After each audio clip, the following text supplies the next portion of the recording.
by the Honorable Chief Justice will be filed in the court before end of proceedings tomorrow. There is no argument on that. But I think it's important that you go beyond just what has happened in the Supreme Court today. Ask yourselves why something that was said in the Assembly in 2018 has become an issue in the Honorable Supreme Court in 2023. Those famous words, आप chronology समझ लीजिए. 18 में हुआ, speaker BJP के थे, क्या action लिया उन्होंने?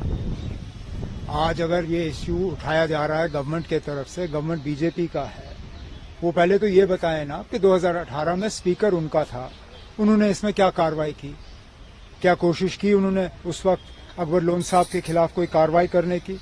क्या उनको सस्पेंड करने का कोई प्रोग्राम बना था उस वक्त असेंबली में? कुछ नहीं किया. उसके बाद 2019 में अकबर लोन साहब ने इलेक्शन लड़ा. एक बार नहीं, 2 बार इस मुल्क के आईन पे उन्होंने हल्फ उठाया. जब उन्होंने अपने कागज भरे उस वक्त और जब वो हाउस में अंदर गए उस वक्त. 4.5 साल हो गए उनको पार्लियामेंट में अब मेंबर रहे हुए. मुझे बताइए ना, कहीं पे किसी ने ये इशू उठाया? आज ये इशू इसलिए उठाया जा रहा है क्योंकि अब जाहिर सी बात है कि हुकूमत जो है वो परेशान है. जिस तरह वो चाह रहे थे कि उनका केस जो है कोर्ट में जाए, वो नहीं जा रहा है. शायद वो अब इस बात को महसूस कर रहे हैं कि ऑनरेबल जजेस के सवाल के उन्होंने सही तरीके से जवाब नहीं दिए. अब वो इस सारे चीज को डाइवर्ट करने की कोशिश कर रहे हैं. इसलिए ये मुद्दा जो है आज अखबारों के जरिए अदालत के सामने लाया गया. हमें कोई एतराज नहीं है. अकबर लोन साहब जो हैं वो जल्द से जल्द इस एफिडेविट को तैयार करके कल इसको सुप्रीम कोर्ट के सामने पेश करेंगे. Umar sir, after this Supreme Court order, his son Hilal Akbar Loan has said that Kashmir is a disputed territory. I'm not answering. I'm not answerable. I'm sorry. Listen, I'm not answerable for Hilal Akbar Loan, nor is Hilal Akbar Loan a petitioner in this matter. He has no presence in the Supreme Court. Today it is simply about. Today it is simply about what the Honorable Supreme Court has said, and the affidavit. I have told you the affidavit will be filed. Beyond that, I have nothing to say about individual views. Individuals can have any views they like. This is a country in which individuals can have any views they like. As far as I am concerned, they are neither my views nor the views of the National Conference Party. गुजर बकरवाल का भी जिक्र आज किया गया है कि गुजर बकरवाल सरकार के फेवर में है. इस तरह की एक पिटीशन आप कैसे तय कर सकते हो सुप्रीम कोर्ट के अंदर कि कौन हुकूमत के फेवर में है या नहीं है? इसको तय करने का एक ही तरीका है, आप लोगों को मौका दे दीजिए, इलेक्शन हो जाने दीजिए असेंबली के. हम देखते हैं ना बीजेपी को कितने सीट आते हैं, कितने वोट आते हैं गुजर बकरवाल से ना. सुप्रीम कोर्ट के सामने इलेक्शन का मुद्दा नहीं था. ये बार बार हमसे इलेक्शन के बारे में पूछा जाता है. हम सुप्रीम कोर्ट से इलेक्शन मांगने के लिए नहीं गए. हम सुप्रीम कोर्ट से 5 अगस्त 2019 को जो हुआ उसके लिए इंसाफ मांगने आए हैं.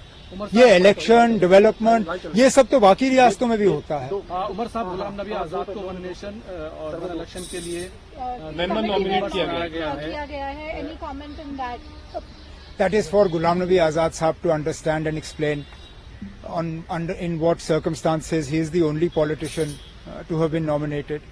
अब कैसे हुआ, क्यों हुआ, किस लिए हुआ, ये तो आजाद साहब ही कह सकते हैं. वन नेशन वन इलेक्शन पर एनसी का क्या रोल रहेगा? क्या आप लोग सपोर्ट करेंगे वन नेशन वन इलेक्शन होना चाहिए? क्योंकि जम्मू कश्मीर में हमेशा इलेक्शन को लेकर के आप लोग कहते हैं, अगर one nation one election bill आ जाता है तो जम्मू बिल आने दीजिए, उस पर फिर बहस होगी ना. अभी तो फिलहाल कमेटी भी बनी नहीं है. कमेटी बनने दीजिए, उनको अपना काम करने दीजिए. देखिए, अगर वन इलेक्शन वन नेशन का मकसद ये है कि रीजनल पार्टीज को खत्म किया जाए, इनको जो है मिटा दिया जाए, तो फिर आप कैसे कह सकते हो ना आपकी नेशनल कॉन्फ्रेंस या कोई भी रीजनल पार्टी इसके सपोर्ट में होगी? अगर के मकसद यही है कि सिंप्लीफाई हो, प्रोसेस सिंप्लीफिकेशन की बात अगर है तो उसमें हमें कोई एतराज नहीं है.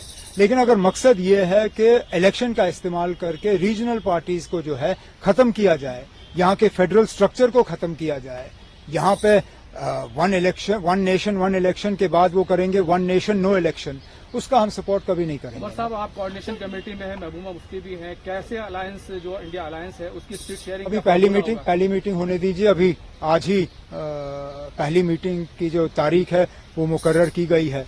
वो शरद पवार साहब के घर में होगी शायद अगले हफ्ते 10 दिन के बाद। हमें मीटिंग करने दीजिए, फिर बात करेंगे। ठीक है, चलिए, थैंक यू। नमस्कार, मैं हूं मानक गुप्ता। अगर आपको हमारा ये वीडियो पसंद आया हो तो इसे लाइक और शेयर जरूर करें, और हां, हमें सब्सक्राइब और फॉलो करना ना भूलें ताकि आप देश और दुनिया की कोई खबर मिस ना करें। तो जुड़े रहिए हमारे साथ और देखते रहिए News 24।